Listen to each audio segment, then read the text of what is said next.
I am Reggie, Associate Professor, Department of Electronics and Communication Engineering, Rogani College of Engineering and Technology.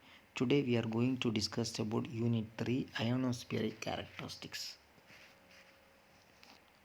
On completion of this topic, students will be able to understand the concept of ionospheric characteristics in satellite communication. Ionospheric losses. So what is this ionospheric layer? Ionospheric layer signal traveling between an earth station and a satellite must pass through the earth atmosphere, including the ionosphere. Ionospheric losses occur in the earth atmosphere as a result of energy absorption by the atmospheric gases. The weather related losses are referred as atmospheric attenuation, and the absorption losses by gases are called as absorption. Atmospheric salination. This is the fading phenomena, the fading period being several tenths of second. It is caused by the difference in the atmosphere refractive index, which is result in focusing and defocusing of radio waves, which follow the different ray path through the atmosphere. Fade margin is the link power budget calculation used for atmospheric salination. So you can see how the troposphere ionosphere propagation.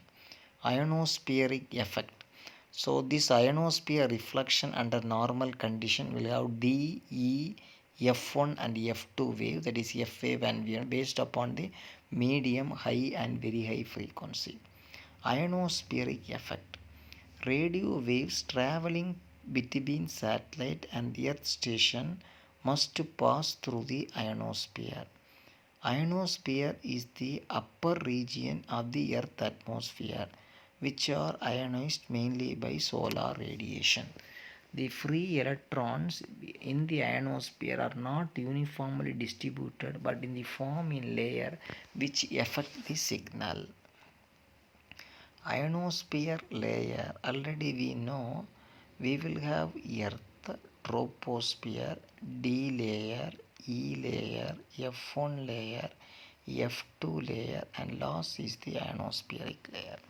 So the difference in kilometer will be, it is around 70, 120 kilometer, 200 kilometer and 300 to 400 kilometers. Ionospheric layer, based upon the conditions, it is very clearly how the differences in layer.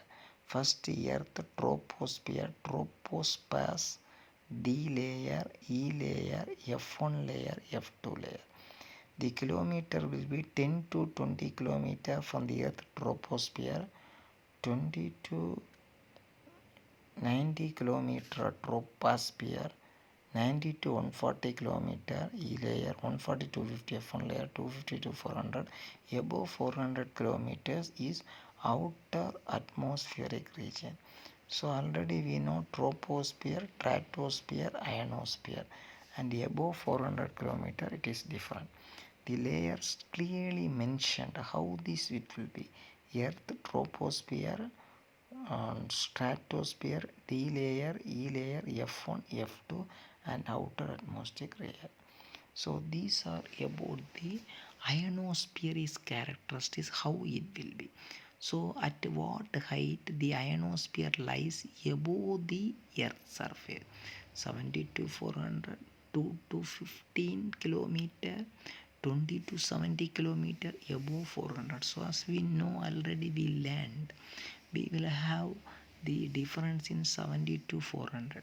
So the ionospheric characteristics is very important for satellite communication. If you take the signal propagating, how far the layer we are causing. So the different layers exist in the ionosphere. So normally if you see, we will have a D layer, E layer, F1, F2 layer based upon this height in the kilometers.